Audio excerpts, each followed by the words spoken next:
भगवान शनि की सर्व फलदायी स्तुति मनुष्य के जीवन में चमत्कार कर देती है। रवि पुत्र शनिदेव जो नील वर्ण वाले हैं, जो छाया और मार्तंड भगवान सूर्य के पुत्र हैं, जो यम के अग्रज हैं, ऐसे भगवान शनि को जो बारंबार नमस्कार करता है, उस पर शनि की असीम कृपा हो जाती है।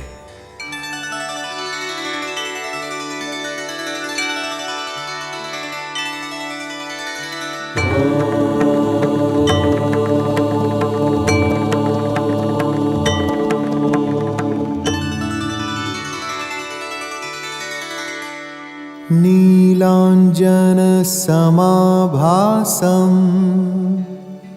रविपुत्रं यमाग्रजं छायामार्तण्डसम्भूतं तं नमामि शनैश्चरम्।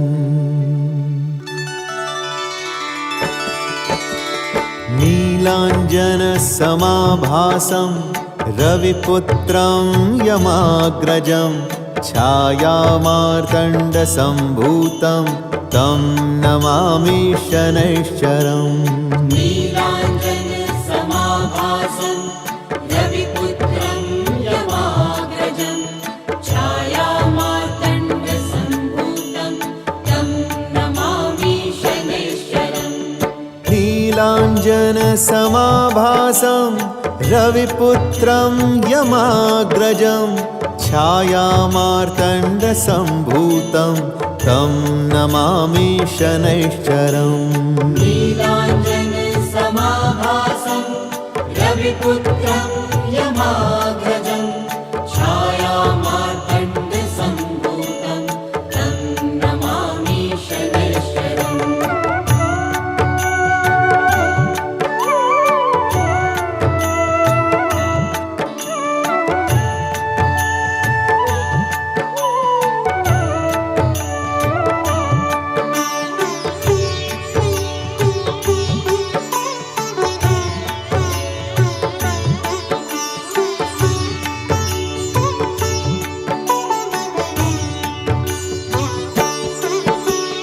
सूर्यपुत्रो दीर्घदेहो विशालाक्षः शिवप्रियः मन्दचारः प्रसन्नात्मा पीडां हरतु मे शनिः।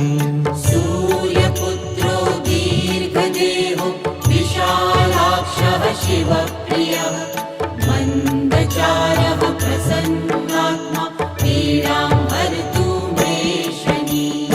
सूर्यपुत्रो दीर्घदेहो विशालाक्षः शिवप्रियः मन्दचारः प्रसन्नात्मा पीडां हरतु मे शनिः। सूर्यपुत्रो दीर्घदेहो विशालाक्षः शिवप्रियः मन्दचारः प्रसन्नात्मा पीडां हरतु मे शनिः।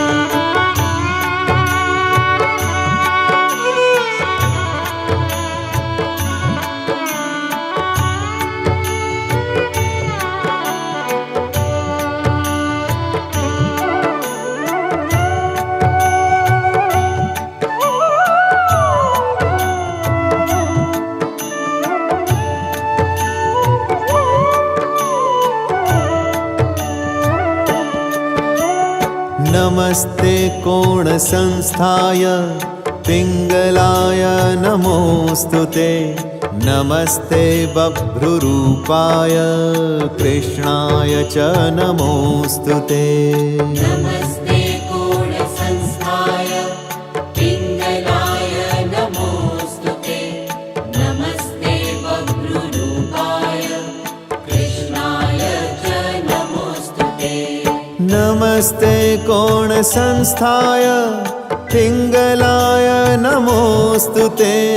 नमस्ते बभ्रुरूपाय कृष्णाय च नमोऽस्तु ते। नमस्ते कोणसंस्थाय पिङ्गलाय नमोऽस्तु ते। नमस्ते बभ्रुरूपाय कृष्णाय च नमोऽस्तु ते।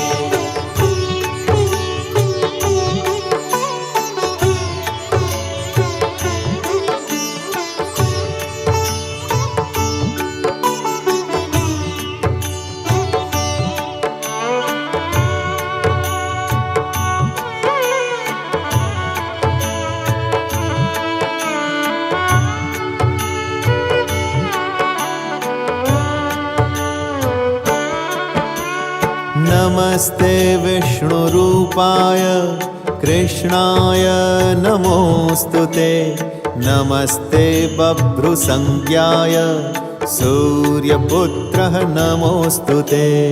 नमस्ते विष्णुरूपाय कृष्णाय नमोऽस्तु ते।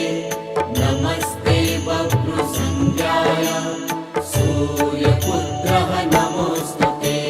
नमस्ते विष्णुरूपाय कृष्णाय नमोऽस्तु ते। नमस्ते बभ्रुसंज्ञाय सूर्यपुत्रः नमोऽस्तु ते। नमस्ते विष्णुरूपाय कृष्णाय नमोऽस्तु ते। नमस्ते बभ्रुसंज्ञाय सूर्यपुत्रः नमोऽस्तु ते।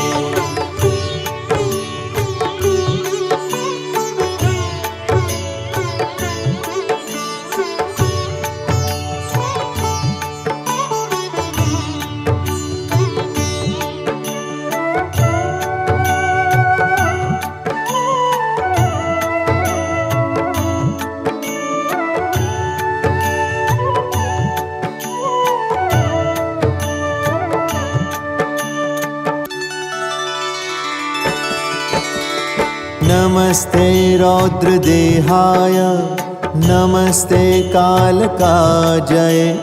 नमस्ते यमसंज्ञाय शनैश्चराय नमोऽस्तु ते। नमस्ते रौद्रदेहाय नमस्ते कालकाजये। नमस्ते यमसंज्ञाय शनैश्चराय नमोऽस्तु ते। नमस्ते रौद्रदेहाय नमस्ते कालकाजय। नमस्ते यमसंज्ञाय शनैश्चराय नमोऽस्तु ते। नमस्ते रौद्रदेहाय नमस्ते कालकाजये। नमस्ते यमसंज्ञाय शनैश्चराय नमोऽस्तु ते।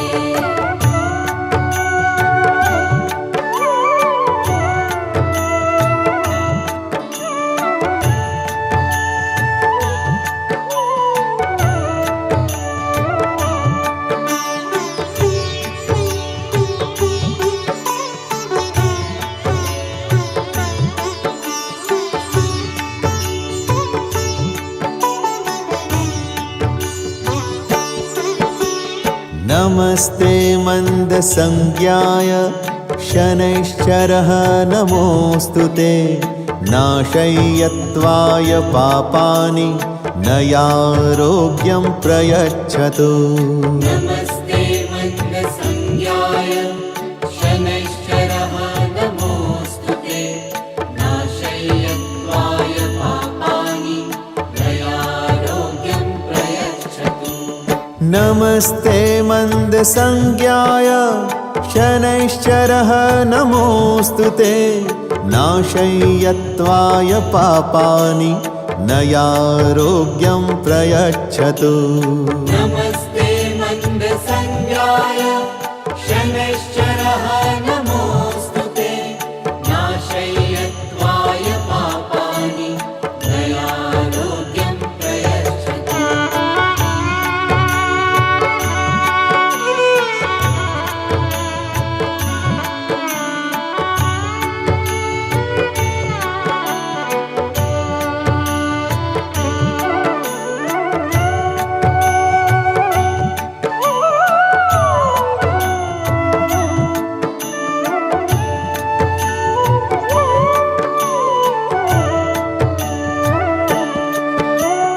द्विभुजां दीर्घाय दण्डपाशधराय च पिङ्गाक्षं यमरूपाय शनिदेवाय नमो नमः।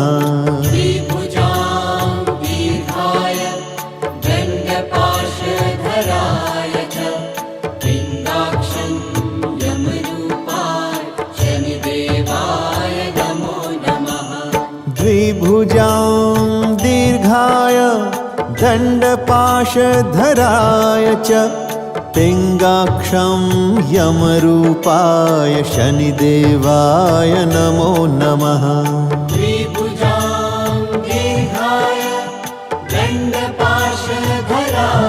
च पिङ्गाक्षं यमरूपाय शनिदेवाय नमो नमः। नीलाञ्जनसमाभासं रविपुत्रं यमाग्रजं छायामार्तण्डसम्भूतं तं नमामि शनैश्चरम्।